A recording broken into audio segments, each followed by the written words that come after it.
माहौल एक नंबर है। 35,000 वोट से इस बार मंडल जी चुनाव जीत के जा रहे हैं। ये भी तय कर लिया कि 35,000 आएंगी। 35,000 वोट से जाएगा। इनको और समय देंगे कि जल्दी से दौड़े और बिहार सभी स्टेट को सरपास करके नंबर 1 स्टेट भारत का बने। 50,000 का नौकरी कहाँ से देगा? अपने बाप के घर से देगा या रेलवे में जो जमीन लिया है उसके बदले वो बेच के पैसा देगा? वो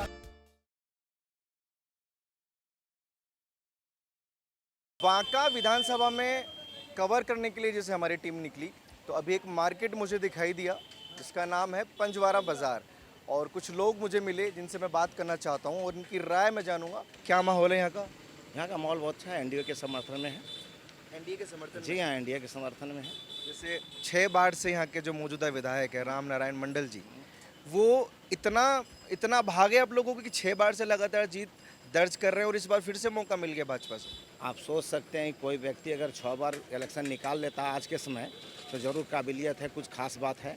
और इस विधानसभा में जितना भी विकास का कार्य आपने देखा, आप घूम लीजिए, कहीं भी कोई सिलापट दूसरे का नहीं है। रामनारायण मंडल छोड़ के चप्पे चप्पे का विकास हुआ है और ऐसा कोई क्षेत्र नहीं है, सर्वांगीण विकास हुआ है, हर क्षेत्र में हुआ है। चाहे वो सड़क हो, चाहे हमारे यहाँ शौचालय व्यवस्था हो, आवास की व्यवस्था हो, या आम लोगों की सुविधाओं की जितनी सारी बात हो।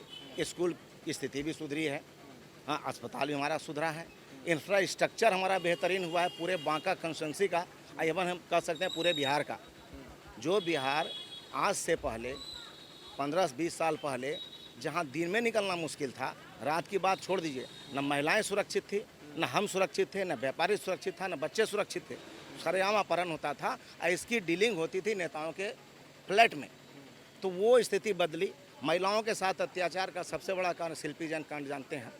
जब हमारे यहाँ आईएएस अफसर की पत्नी जो खुद आईएएस हो उसके साथ महीनों तक बलात्कार होता रहे और उसके बाद उनके साथ और जितने हैं वो बलात्कार करें, विधायक का बेटा विधायक बलात्कार करे, इससे जघन्य अपराध हो ही नहीं सकता है। और उसकी फिर लिपापोती हो जाए। अपराध होना बड़ी बात नहीं है, कहीं भी हो सकता है, लेकिन अपराध के बाद जो एक्शन होनी चाहिए उसकी अभाव थी, जिसके चलते यहाँ व्यापारी परेशान थे, महिलाएं परेशान थी, यहाँ युवक परेशान था, पलायन ज़्यादा था।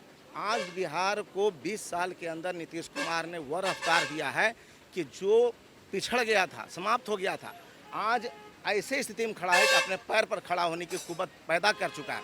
अब रही इसको रफ्तार चाहिए दौड़ने की, और इस दौड़ने के काबिल जब बिहार खड़ा हुआ है, आज हम इसका पैर खींच लें।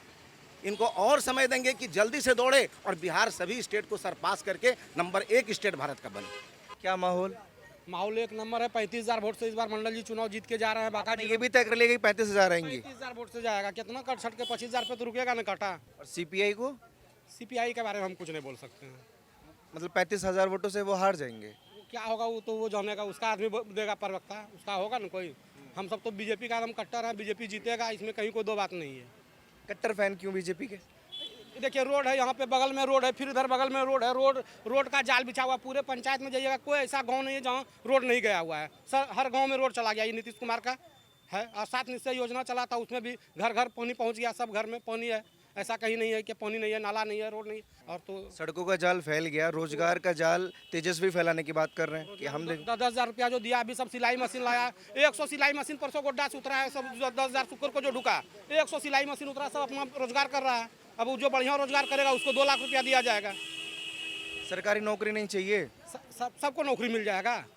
नौकरी जो पढ़े लिखेगा वही नौकरी मिलेगा ना। तेजस्वी के पिताजी का 15 साल राज लोग देख चुके हैं। पिताजी का दौर था, बेटे का दौर थोड़ी देखा आपने। खरीस का बच्चा ढोड़ नहीं हो सकता, खरीस का बच्चा खरीस ही हो रहेगा। अगर उनके बेटे हैं तो वो कुछ अच्छा नहीं कर सकते हैं। उम्मीद तो नहीं है। जो अभी कर रहे हैं, जिनको देखे हैं नीतीश कुमार बिहार के लिए बहुत विकास किए हैं, तो उन पर भरोसा है और आगे भी वही रहेंगे। अच्छा क्या कर सकते हैं? अच्छा तो इतना अच्छा किए हैं कि मोश दाढ़ी भी नहीं जमा था और करोड़ों का मालिक अरबों जुटा के बैठ गए। इससे अच्छा क्या हो सकता है? इससे अच्छा भी कुछ कर सकता है। उस पर एक प्रश्न करें ना कि पैसा मेरे पास कहाँ से आया, मेरे पास जो केस है वो कहाँ से है, उसका क्या रिजल्ट होगा। जो बेल पर है वो कहता है कि 18 तारीख को घोषणा कर दिया, हम शपथ ग्रहण करके और जेल भेजना शुरू कर देंगे।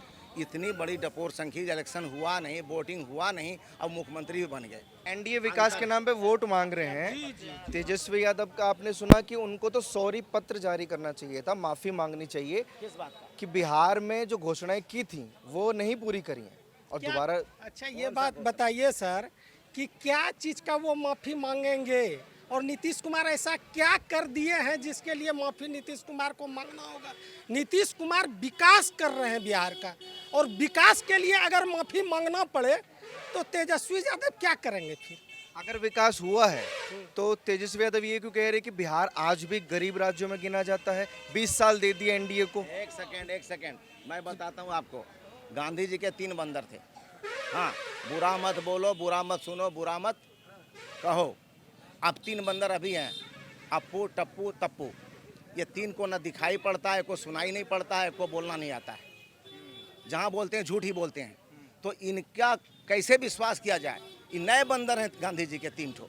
अब विपक्ष के नेता हैं, आप साधारण व्यक्ति फुटपाथ के नहीं हैं। आपको तमीज़ नहीं है कि विदेश में क्या, देश में क्या, और एक प्रधानमंत्री के अगेंस्ट में क्या बोलना चाहिए। जब इतनी जिसको समझदारी नहीं है, उसको नेता कैसे माने हम? उस पर कैसे विश्वास करें? मोदी जी 20 साल तक गुजरात के मुख्यमंत्री रहे, वेल एक्सपीरियंस्ड आदमी हैं, तब देश में अभी 15 साल से हैं। तो सवाल पैदा होता है, वो ज़्यादा विश्वसनीय है कि जो जुम्मा 8 दिन खड़ा हो, इसको अभी अकल नहीं है। बाप के रहमो करम पर वो मंत्री बना, उप मुख्यमंत्री। एक भाई स्वास्थ्य मंत्री बना और अभी हट गया तो ललायत फिर रहा है, उसको कोई पूछने वाला नहीं पूरे बिहार। उसका बाप शिक्षा मित्र बहाल किया था, 1500 रुपया महीना नौकरी दिया था। ये तो नीतीश कुमार आके कम से कम मास्टर का प्रतिष्ठा बना लिए। उसी तरह ये झाड़ू लगाने वाला रोड पे बहाल कर देगा 500 टका महीना में। हर घर में कह देगा नौकरी है। अब 500 टका का जो इंटरव्यू, 500 टका का जो वैकेंसी निकलेगा या 2000 रुपया महीना का जो वैकेंसी निकलेगा, आदमी भरवे नहीं करेगा उसमें। कहेगा कि वो बिहार तो संपन्न है, यहाँ तो कोई भरवे नहीं करता है, नौकरी लेना ही नहीं चाहता। काहे लेगा 2000 टका महीना का नौकरी? और अगर वो 50,000 का नौकरी कहाँ से देगा? अपने बाप के घर से देगा या रेलवे में जो जमीन लिया है उसके बदले वो बेच के पैसा देगा? वो कहाँ से देगा जब बिहार का बजट ही नहीं है? तो इस पर घेर रहे हैं, लेकिन उनके पास इसकी भी स्ट्रेटेजी है कि जब हम 3 महीना में और 4 महीना में वो कर सकते हैं, 17 महीना में नौकरियां दे सकते हैं, तो हम 20 दिन में भी दे सकते हैं, 20 महीने में भी दे सकते सर तो वो 17 महीना में ही क्यों नहीं दे दिए 3 करोड़ नौकरी? अब 20 दिन का ही समय क्यों मांग रहे हैं? 17 महीना में वो दे नहीं सके। हैं। तब उप मुख्यमंत्री थे, अब मुख्यमंत्री बनेंगे तो बड़ा करेंगे ना। तुम उप मुख्यमंत्री थे, आज वो मुख्यमंत्री ही बन जाएंगे तो कहाँ से पैसा लाएंगे? रेलवे वाला जमीन वो सब बेचे ना। पैसे का टेंशन है कि कहाँ से आएगा। तो पंजवारा के लोग बांका विधानसभा में मार्केट आता है और मुद्दे अपने अपने बताए, पॉलिसी क्या होने वाली है और नेताओं के वादों पे ये लोग कितना भरोसा करेंगे, वो सब आपने सुना। आप लोग अपनी राय प्लीज़ कमेंट सेक्शन में दीजिए और ऐसी खबरों के लिए आप देखते रहिए ओ न्यूज़ इंडिया।